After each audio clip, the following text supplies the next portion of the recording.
Hey, what's up, guys? This is Juice from Master the Game. I wanted to discuss the hot topic in the community right now, and that is that many have been talking about is YouTube killing tabletop RPG content creators or D&D content creators. I've been on YouTube since 2006, so I have been involved in this for a very long time. I've seen a lot of things come and go in that time. When I started in 2006, I made car videos. My YouTube channel, I believe, was Reaper Stang. So that was my original, I think, YouTube channel. I did car videos. I was really big in the car community where I was at. I lived 10 minutes from a drag strip. I'm in Michigan, so we had the Woodward Dream Cruise, which is held for millions of people every year. I think in August, over near Detroit, goes through multiple cities, all the way up from Pontiac down to Detroit.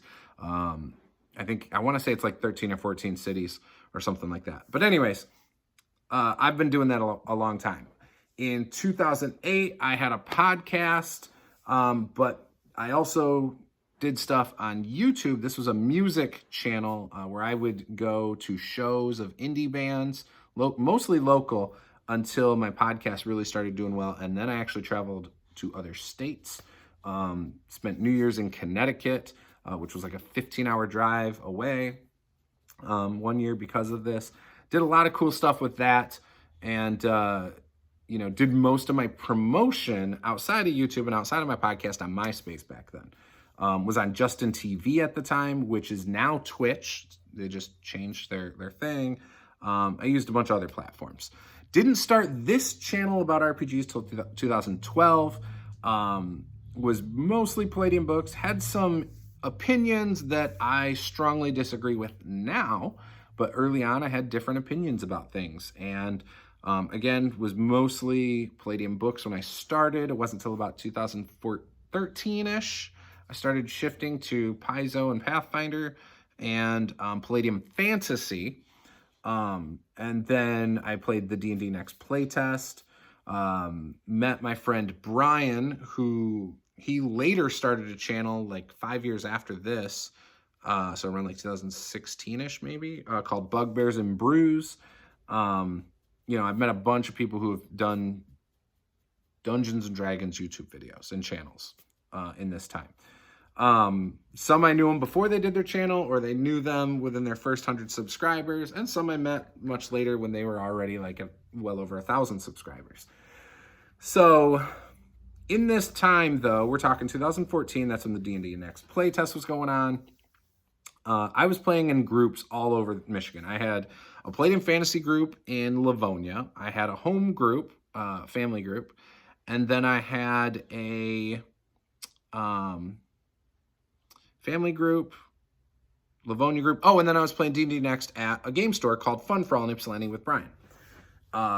Then, as soon as 5e came out, or right around that time at Gen Con, I didn't go. I did a YouTube live stream through Google Hangouts where we were talking about, man, I can't get people to play my games of Palladium. It's really hard. And other people were talking about, I can't get people to play Call of Cthulhu or whatever. All of us could find people to play D&D. We couldn't find people to play other games. And so we decided to play each other's games. Like, I'll play your game if you play mine. But we were like, look, why is there not a group like this? So we started what was called the Tabletop RPG one-shot group. This helped a lot of people play new games. I got to play D20 Call of Cthulhu because of it. Regular Call of Cthulhu. A ton of Palladium games I wanted to play. Whether it was TMNT, Heroes Unlimited, Rifts. I think someone was playing Splicers. Rex Apocalypse, I think was his name. He was running splicers and just all sorts of cool stuff. Through this group, we started, Matt Click from A Fistful of Dice created the Provokers campaign that me and Nate and Barker and Tim Kearney got to play in. That campaign changed my life. Playing games with SR2 Joker definitely changed my life because he helped teach me a lot of narrative tools for, playing tabletop RPGs. And he was running like a Gith Yankee game. He played in a bunch of my games, so I learned from watching him role play. Just a ton of cool stuff back in like 2014 and 15. It led to a bunch of opportunities. When 2017 hit, I got to go to Gen Con. I went with Cody from Taken 20. He paid for me to go. He paid for the hotel. All I need to do was pick him up at the airport and take him. It was cool. My father passed away right before doors opened day one. Ruined the experience for me from a let's create content perspective, because I was going to try and do that. But I did still get into other people's content. Like Dave from Nerdarchy did a live stream from Gen Con 50, and I was on for a minute. Got to hang out with Dave most of the weekend, hung out with Cody, met one of my friends from a channel called Roleplay Roulette. And that was really cool. He's a big Palladium Books fan. I think that was the first time I met Kevin. I think that was the first time I met Kevin Sembita, which for me, Heroes Unlimited was my first RPG. So that was really cool for me. Got to play in a couple games with Sean Patrick Fannin that year for Savage Rifts. I will say I'm not a big Savage Worlds fan. I do think Savage Rifts was a great take on Rifts. And Savage Worlds just isn't a game for me. I see why people like it. It's just not for me. So when my father had died, I was talking about doing a rebrand with Cody. I was going to change it to Master the Game was what it was going to be. And I started coming up with content ideas because I really like to talk about character builds and optimization at the time. And so I was like, all right, that's what I'm going to do. But with my father passing, it kind of messed with me, right? It was hard for me to get back into the content creator mindset for a while. So it took me through winter to get my branding set up, but I wasn't creating content. In fact, I didn't really start doing content again for almost 2 years. Like I did some videos from 2017 through 2019, but not a lot. And it was hard for me to get back to it. 2019, I hit it hard again, got real excited about my video series I was doing. And then COVID hit and I did those interviews with a ton of people in the industry. A lot of people over at Green Ronin. I talked to some people from Paizo and people from indie publishers. Met some cool people, like had some awesome people on this channel. You can go back and look at RPG Talk with Juce playlist, and you can go through a lot of these older interviews. I'm sure a lot of it, still upholds well today, because either it was more vague topics, it was more conversational about topics within the industry, how to get into the industry, what it takes to create a project like this, stuff like that. But then I was also mini painting with my wife. That also led to like my D&D ship combat video, which is, I think, my most popular video on the channel. Someone sent me 2 different ships that I could use for the video, 3D printed ships. And so I did the video based on that premise, and it's my most popular video now. I'm not going anywhere. I've watched some of these other videos that people have talked about, like Guy from How to Be a Great GM. I know he's not going anywhere, but he's getting rid of the one channel, as in not creating new content for it. And then he's got 2 new channels popping up.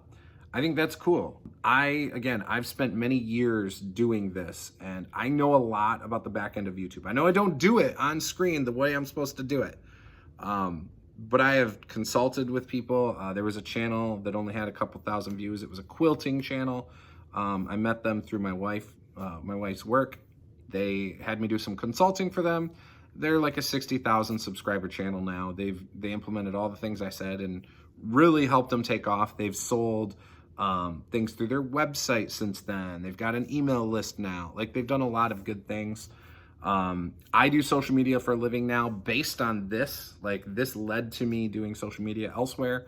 It's led to me being able to do consulting elsewhere, which I really like. In fact, I love consulting. That's one of my favorite things to do, audit people's social media and YouTube channels and things like that. And then advise them on what they should be doing and help them with, like, here's a checklist of all the things that I think you should be doing and how you should be doing it. I'm good at that. So I'm just not good at doing it with my channel. I've even tried to like shift my focus, audit my stuff like I was a client of myself, and made lists, and I've got binders of things, and I just didn't execute it the way I was supposed to. But yeah, I still enjoy this. So I'm not going away with this. I love the small, community I've created, the great people over on my Discord, my patrons. My patrons are huge. I try to give them opportunities to play games with me. I've really sucked about running one-shots lately. I need to get back to doing that for me and for you guys. Like, really focus on the fun of it all.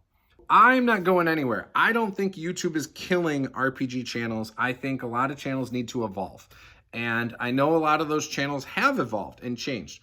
I know you need to niche down in order to continue to grow, because then your content is consistent. If your content's not consistent, well, now you've split your audience into multiple groups. And so you're going to stop being shown to multiple groups, because your world building content's not going to be shown to your DM tips people most of the time, because most of your DM tips people probably don't care about the world building content. In fact, a lot of your world building content originally probably did well because writers were seeing that and they were like, ooh, I like this video. Let me watch this video. And so then when you do DM tips videos, it's not being shown to the world building people, or it's being shown in front of the world building type people, but they're not watching it. And so then YouTube goes, huh, your people don't like that either. So it's all about being consistent with your content. This is also referred to by some as niching down. If you want to be successful on YouTube and you want to continue to see your numbers grow, you have to do consistent content. Consistent in upload frequency, consistent in the type of content. So if that sounds like something you want to do, then do it. And that's why I think Guy he's going to do that Star Trek channel. And then he's going to have one where it's like a travel channel, where it's like DM inspiration kind of thing. And I think those are great ideas. And it sounds like Guy knows more than me he knows more than I do, about how to be successful on YouTube. He's done it with his thing. I've just guided people who went on to be successful and feel a small amount of pride in their success. I would not consider my YouTube channel very successful. It's been minorly successful. I make a little bit of money. It supports my hobby. It's led to me getting other jobs. So yeah. So there's a lot of things there that I think could, I could see YouTube being here for a long time for me. And I think it's working really well for a lot of newer content creators. There's a lot of amazing new content creators that I really enjoy, and they're growing fast. And it comes from being genuine and authentic. And I believe that is the trick now. There are a couple years ago where it was about production quality and hooking people with your thumbnails, and that's still important. But the way they did it with like clickbaity titles and things like that, I think wore off a little. And I think now, being your genuine, authentic self, you still need an interesting title. You still need an interesting thumbnail. But I think being more authentic is going to really work these next 2 years. And I'd like to see more content creators lean into that. A couple years ago with RPG content, the animated channel started popping up. You got Pointy Hat and what was the one guy's name? Puffin Forest and those guys. Those guys did really well. Faceless content is doing really well. There's the one channel that's an RPG channel where all you see is the top of the hands. That channel's amazing. Find the thing that works for you, create consistent content with it, and I think you'll be successful on YouTube. And that goes for anybody. That goes for some of us who've been on here for 10, 15 years. Find what works for you if you want a successful channel, and lean into it, and dabble and try to evolve every 6 months. So that's my opinion. I hope you guys like this. I'll catch you guys later. This was Juice, Master of the Game. Game on.